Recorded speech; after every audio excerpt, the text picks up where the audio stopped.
क्या 20 साल की दुश्मनी और सियासी रंजिश का अंत कर एक हुए उद्धव और राज ठाकरे महाराष्ट्र की बिसात पलट देंगे या बीजेपी शिंदे की जोड़ी इस ब्रांड ठाकरे के नए किले को ढहा देगी? बीएमसी के 74,000 करोड़ की बजट और इस जंग में क्या बटेंगे तो बिखरेंगे का नारा काम आने वाला है। उधर सरहद पार क्या शांति के मसीहा कहे जाने वाले मोहम्मद यूनुस अब खुद के बुने हुए जाल में फंस गए, जहां एक तरफ भारत से अनाज की गुहार है तो दूसरी तरफ सरेआम भारत के खिलाफ जिहाद और शोर, हिंदुओं पर अत्याचार। आखिर क्या है बांग्लादेश के इस खूनी खेल का सच?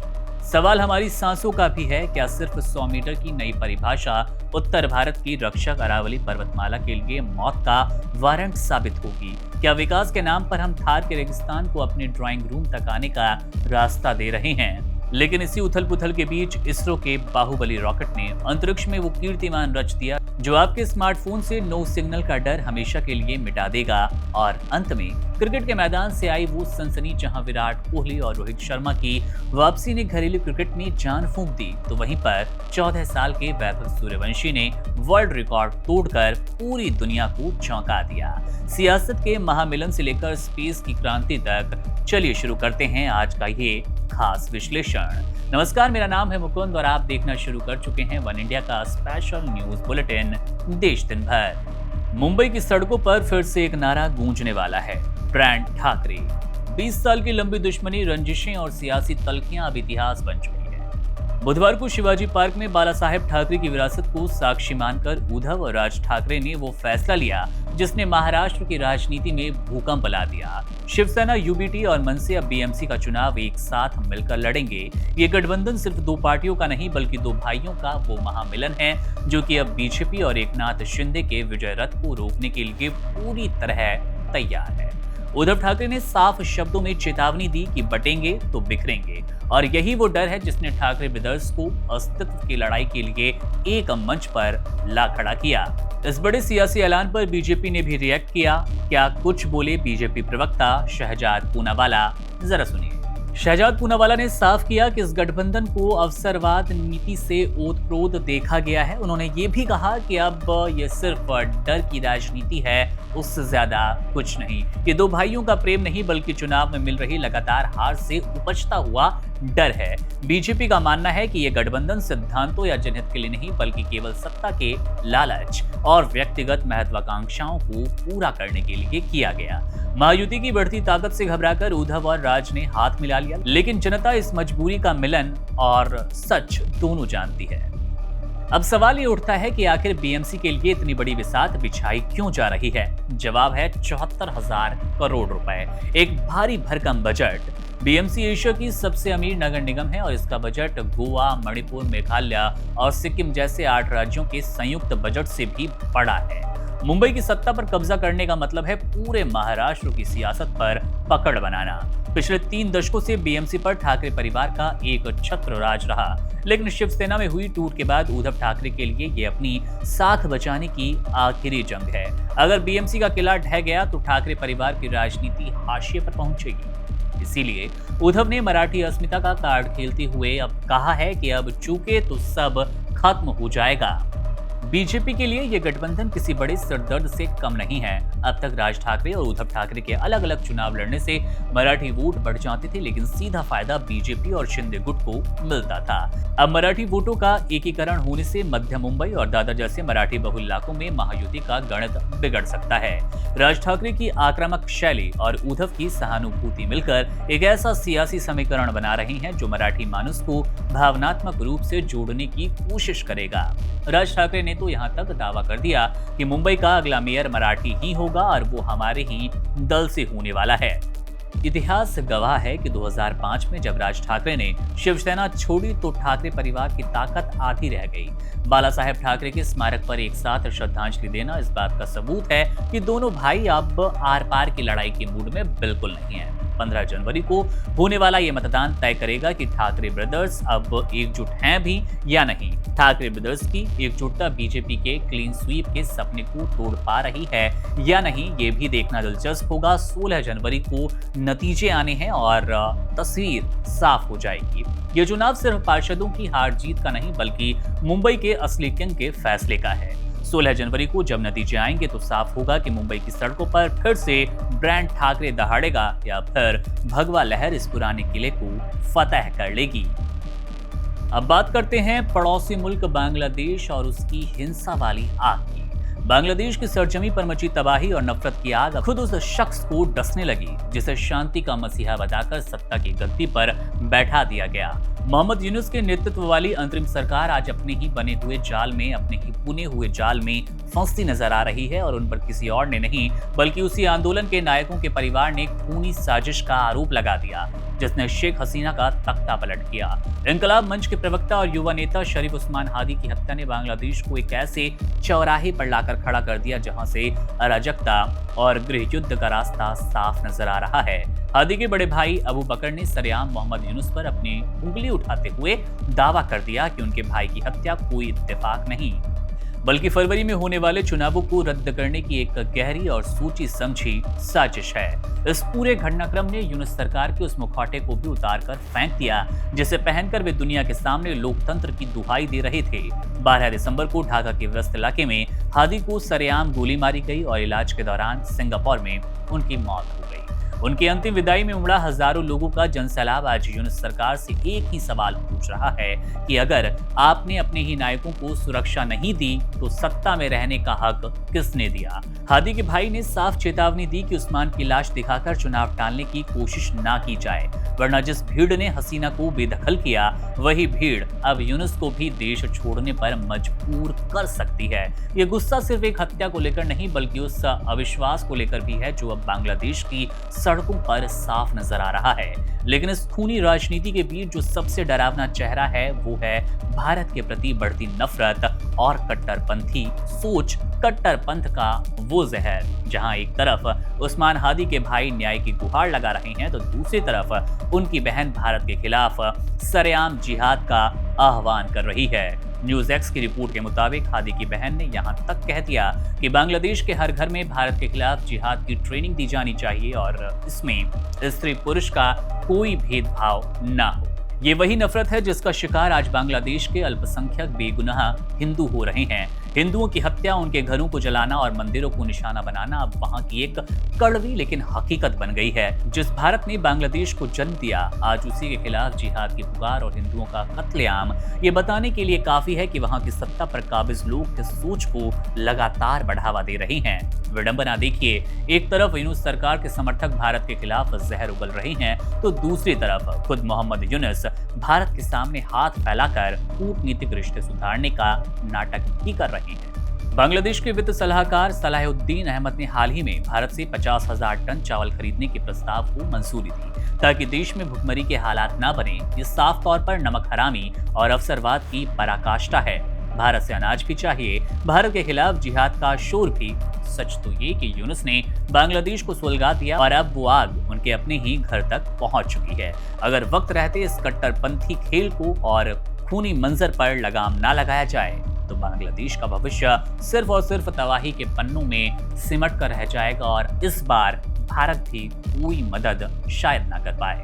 क्या आप कल्पना कर सकते हैं कि आप दुनिया के किसी एक ऐसे कोने में हो जहां दूर दूर तक कोई इंसान मौजूद ही ना हो और ना मोबाइल का कोई टावर, फिर भी आपने अपने साधारण स्मार्टफोन से 5G वीडियो कॉल कर लिया। अभी सुनने में किसी साइंस फिक्शन मूवी जैसा लग रहा है, फिल्म जैसा लग रहा है, कोई कहानी आप कह सकते हैं। लेकिन भारतीय अंतरिक्ष अनुसंधान संगठन यानी कि इसरो ने अंतरिक्ष में एक ऐसा धमाका किया जिसने इस नामुमकिन को मुमकिन करार दिया, मुमकिन बना दिया है। श्रीहरिकोटा के सतीश धवन अंतरिक्ष केंद्र से बुधवार की सुबह जब इसरो के बाहुबली रॉकेट LVM-3M6 ने आसमान का सीना चीरते हुए उड़ान भरी तो ये सिर्फ एक रॉकेट की लॉन्चिंग नहीं थी बल्कि ये भविष्य की उस संचार क्रांति का शंखनाद था जहां नो सिंगल शब्द गुजरे जमाने की बात हो चुकी है। इसरो ने इस मिशन के जरिए अंतरिक्ष विज्ञान के क्षेत्र में भारत का वो सामर्थ्य दिखा दिया जिसे देखकर दुनिया के विकसित देश भी दांतों तले उंगली दबा रहे हैं। 640 टन वजनी इस महाशक्तिशाली रॉकेट ने अपने साथ 6100 किलोग्राम वजनी अमेरिकी सैटेलाइट ब्लूबर्ड ब्लॉक 2 को उसकी कक्षा में सफलतापूर्वक स्थापित कर दिया है। ये भारत की सरजमी से लॉन्च किया गया अब तक का सबसे भारी और सबसे शक्तिशाली सैटेलाइट है। इस एक सफलता के साथ वैश्विक अंतरिक्ष बाजार में अपनी उस बादशाहत को पक्का कर दिया, जहां पर भारी सैटेलाइट की लॉन्चिंग के लिए अब पूरी दुनिया भारत की ओर देख रही है। ये mission new space India limited और अमेरिकी कंपनी एसटी स्पेस मोबाइल के बीच हुए एक बड़े व्यापारिक समझौते का नतीजा है, जिसने भारत को अरबों डॉलर के ग्लोबल स्पेस मार्केट में एक भरोसेमंद खिलाड़ी के रूप में स्थापत्य प्राप्त करवाया। इस मिशन की सबसे बड़ी और क्रांतिकारी खासियत यह है कि डायरेक्ट टू स्मार्टफोन कनेक्टिविटी। आज तक हम मोबाइल टावरों के नेटवर्क पर निर्भर रहे, लेकिन ब्लूबर्ड ब्लॉक 2 सैटेलाइट इसे पूरी व्यवस्था को बदलने जा रहा है। अब अमेज़न के घने जंगल हो, सहारा का तपता रेगिस्तान, हिमालय की दुर्गम चोटियां हो या बीच समंदर का सन्नाटा, दुनिया का हर कोना अब हाई स्पीड सेल्यूलर ब्रॉडबैंड से जुड़ पाएगा। ये सैटेलाइट सीधे आपके फोन से कनेक्ट होगा और आपको बिना किसी टावर के वॉइस कॉल, मैसेजिंग और डेटा स्ट्रीमिंग की वो रफ्तार देगा जिसकी कल्पना आपने पहले कभी नहीं की होगी।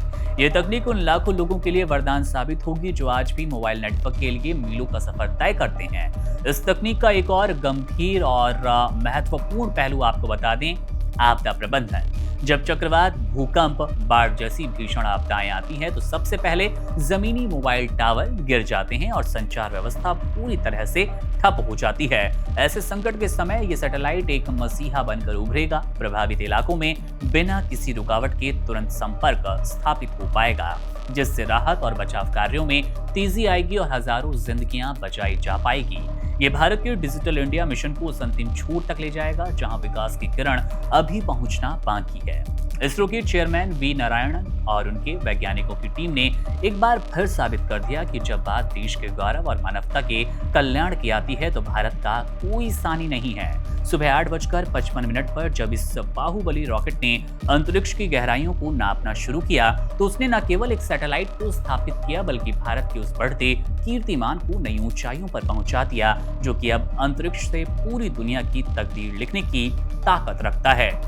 ये मिशन इस बात का प्रमाण है कि भारत अब अंतरिक्ष में सिर्फ एक प्रतिभागी नहीं बल्कि एक विश्व गुरु की बड़ी भूमिका में खड़ा नजर आ रहा है। जो पहाड़ पिछले 2 अरब साल से थार के रेगिस्तान के सामने एक अभेद्य दीवार बनकर खड़ा था, क्या अब उसकी मौत का वारंट लिख दिया गया? क्या उत्तर भारत को मरुस्थल बनने से बचाने वाली सबसे प्राचीन पर्वतमाला को खनन माफियाओं और कंक्रीट के जंगलों के हवाले करने की तैयारी हो रही है? ये सवाल इसलिए उठ रहे हैं क्योंकि सुप्रीम कोर्ट के एक हालिया फैसले ने अरावली की परिभाषा को बदल कर रख दिया। अरावली, जिसके जंगलों में कभी महाराणा प्रताप ने घास की रोटियां खाकर स्वाभिमान की जंग लड़ी, आज खुद अपने अस्तित्व के लिए कूटनीतिक और कानूनी गलियारों में छटपटा रही है। विवाद की जड़ वो नई परिभाषा है जिसके मुताबिक अब सिर्फ 100 मीटर से ऊंची पहाड़ियों को अरावली माना जाएगा। पर्यावरणविदों का मानना है कि यह फैसला अरावली के संरक्षण पर सबसे बड़ा प्रहार है, जिससे खनन के रास्तों पर लगे ताले खुलने वाले हैं। इस पूरे विवाद का सबसे खतरनाक पहलू ये है कि अरावली का लगभग 90% हिस्सा इस नई परिभाषा के दायरे से बाहर है। जल पुरुष राजेंद्र सिंह से लेकर तमाम पर्यावरण कार्यकर्ताओं ने चेतावनी भी दी कि अरावली की देह पर यह कानूनी प्रहार इसे पूरी तरह से तबाह कर देगा। भारतीय वन सर्वेक्षण के आंकड़े बताते हैं कि अकेले राजस्थान की 12,000 से ज्यादा पहाड़ियों में से केवल 1,000 के आसपास ही ऐसी हैं जो 100 मीटर की ऊंचाई की शर्त को पूरा करती है। इसका मतलब सीधा सा है, मतलब ये कि शेष 11,000 पहाड़ियों को अब अरावली माना ही नहीं जाएगा और वहां धड़ल्ले से खुदाई, ब्लास्टिंग और निर्माण कार्य शुरू हो जाएगा। विशेषज्ञों का आरोप है कि सरकार ने एक विशेषज्ञ समिति के जरिए ऐसी परिभाषा तैयार करवाई जो कागजों पर सतत विकास की बात तो करती है, लेकिन हकीकत में अरावली को टुकड़ों में काटकर बेचने का लाइसेंस है। हालांकि केंद्रीय पर्यावरण मंत्री भूपेंद्र यादव ने इस पर सफाई देते हुए कहा कि अरावली में खनन को लेकर कोई ढील नहीं दी जाएगी और नई परिभाषा संरक्षण को और मजबूत करेगी। सरकार का दावा है कि उन्होंने पहाड़ी के पूरे आधार क्षेत्र को ध्यान में रखा है और 500 मीटर के दायरे वाली पहाड़ियों को एक श्रृंखला माना है। लेकिन पर्यावरणविद इस दलील से संतुष्ट बिल्कुल नहीं है। उनका कहना है कि अगर एक बार किसी पहाड़ी से अरावली का टैग हटा दिया गया तो वहां सस्टेनेबल माइनिंग के नाम पर सड़कों और गड्ढों का जाल बिछ जाएगा। ये सिर्फ पहाड़ों की बात नहीं बल्कि उस ग्रीन लंग्स की बात है जो दिल्ली एनसीआर और उत्तर भारत को सांस लेने लायक एक हवा जैसा माहौल बनाता है और कुओं में पानी देता है। अरावली का महत्व सिर्फ पत्थर और खनिजों तक सीमित नहीं है। ये थार के रेगिस्तान को हरियाणा और उत्तर प्रदेश की उपजाऊ जमीन की तरफ बढ़ने से रोकने वाली प्राकृतिक ढाल है। अगर खनन की आड़ में अरावली की चोटियों को समतल कर दिया गया तो रेगिस्तानी धूल और मरुस्थलीकरण को आपके ड्राइंग रूम तक पहुंचने से कोई नहीं रोक पाएगा। चंबल और साबरमती जैसी नदियां इसी के संरक्षण में बहती है और वन्य जीवों का पूरा गलियारा इसी पर निर्भर है। सरकार और कोर्ट के बीच फंसी अरावली की ये नई परिभाषा आज एक बड़े सियासी और पर्यावरणीय युद्ध को मैदान में तब्दील कर चुकी है, एक युद्ध का मैदान बना दिया। यदि 90% अरावली को संरक्षण से बाहर कर दिया गया तो आने वाली पीढ़ियां सिर्फ धूल और सूखे के लिए तैयार रहे, क्योंकि अरावली की मौत उत्तर भारत के लिए तबाही का सबसे बड़ा पैगाम साबित होने वाली है। चलिए अब नजर डाल लेते हैं खेल के मैदान पर। एक बार फिर आप कल्पना कीजिए कि जिस घरेलू क्रिकेट के मैदान पर कल के बच्चे अपना नाम बनाने के लिए संघर्ष करते हैं, वहीं आज के दो सबसे बड़े महागुरु अपनी जड़ों की ओर लौट आए। बुधवार का दिन भारतीय क्रिकेट इतिहास में किसी उत्सव से कम नहीं था। बेंगलुरु से लेकर जयपुर तक क्रिकेट के गलियारों में सिर्फ दो ही नाम गूंज रहे थे, विराट कोहली और रोहित शर्मा। सालों बाद जब ये दोनों दिग्गज विजय हजारे ट्रॉफी के मैदान पर उतरे तो घरेलू क्रिकेट की चमक रातों रात लौट आई। ये सिर्फ एक मैच नहीं था बल्कि उन करोड़ों फैंस के लिए एक सौगात जो अपने चहेते सितारों को लाल और नीली जर्सी के शोर से दूर अपनी पुरानी रणभूमि में दहाड़ता देखना चाहते थे। मैंस इन ब्लू हो या फिर आईपीएल के फॉर्मेट हो, बेंगलुरु रेड जर्सी और ब्लू जर्सी की बात आती है तो मुंबई इंडियंस। इसके अतिरिक्त अगर टीम में भी खेलते हैं तो वहां पर जर्सी थी नीली और इन सब जर्सियों के अलग इन दोनों सितारों को लोग और उनके फैंस देखना चाहते थे। बेंगलुरु के चिन्नास्वामी स्टेडियम में जब विराट कोहली दिल्ली की सफेद किट पहनकर उतरे तो लगा ही नहीं कि वे 15 साल बाद इस टूर्नामेंट में वापसी कर रहे हैं। आंध्र प्रदेश के खिलाफ विराट का बल्ला नहीं बल्कि उनकी क्लास बोल रही थी। 101 गेंदों पर 131 रन की उस जादुई पारी में 14 चौके और 3 गगनचुंबी छक्के शामिल रहे। इधर बेंगलुरु में विराट का कोहराम मचा था तो उधर जयपुर के सवाई मानसिंह स्टेडियम में हिटमैन रोहित शर्मा का तूफान आया था।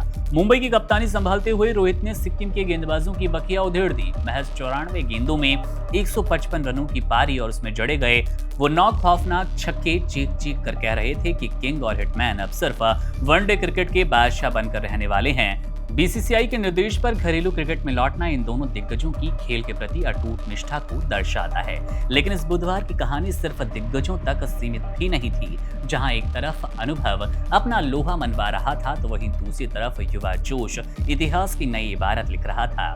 बिहार के 14 साल के वैभव सूर्यवंशी ने वो कर दिखाया जिसे दुनिया के बड़े बड़े सूरमा ना कर पाए। महज 36 गेंदों में शतक ठोककर वैभव ने लिस्ट ए क्रिकेट में सेंचुरी लगाने वाले दुनिया के सबसे युवा खिलाड़ी में अपना नाम सबसे ऊपर लिख दिया। उन्होंने पाकिस्तान के जहूर इलाही का 39 साल पुराना वर्ल्ड रिकॉर्ड चकनाचूर किया। वैभव ने 84 गेंदों में 190 रनों की जो आतिशी पारी खेली उसने दक्षिण अफ्रीका के एबी डिविलियर्स और इंग्लैंड के बटलर जैसे दिग्गजों के रिकॉर्ड को पीछे छोड़ दिया। तबाही का मंजर यूं था और यहाँ रुका भी ना। बिहार के कप्तान साकिबुल गनी ने तो हद ही पार कर दी। उन्होंने महज 32 गेंदों में भारत का सबसे तेज लिस्टे शतक जड़कर एक नया कीर्तिमान स्थापित कर दिया। इसी होड़ में झारखंड की ओर से खेल रहे ईशान किशन पीछे नहीं रहे। उन्होंने 33 गेंदों में सेंचुरी ठोकी। बिहार की टीम ने तो अरुणाचल प्रदेश के खिलाफ 50 ओवर में 574 रनों का पहाड़ सा एक लक्ष्य खड़ा किया जो अपने आप में इतिहास है, जो मेंस लिस्ट ए क्रिकेट के इतिहास का सबसे बड़ा रिकॉर्ड है, वर्ल्ड रिकॉर्ड है। सच तो ये कि रोहित और विराट के आने से विजय हजारे ट्रॉफी में जो ग्लैमर, जो वजन आया, उसने डोमेस्टिक क्रिकेट को नया जीवन दिया या इनके खिलाफ खेलकर खुद को निखार रहा है। ये दिन भारतीय क्रिकेट की उस अटूट कड़ी का गवाह बना रहा जब विराट कोहली, रोहित शर्मा और दूसरी तरफ वैभव साकिबुल जैसे उभरते सितारों का शो अपने आप इस दिन को खास बना गया। कुल मिलाकर घरेलू क्रिकेट की ये चमक अब दुनिया को बताने के लिए काफी है कि भारतीय क्रिकेट का भविष्य और वर्तमान दोनों ही सुरक्षित हाथों में है और बेहद चमकदार हाथों में भी नजर आ रहा है। बहरहाल तो आज थी ये दिन की वो बड़ी खबरें जिनका जानना आपके लिए, हमारे लिए और देश के लिए जरूरी है। खबरों पर आपकी क्या राय है? कमेंट बॉक्स आपके लिए ही है, अपनी राय वहां जाकर जरूर छोड़ें। मेरा नाम है मुकुंद, आप बने रहिए वन इंडिया के साथ। शुक्रिया। Subscribe to One India and never miss an update. Download the One India app now.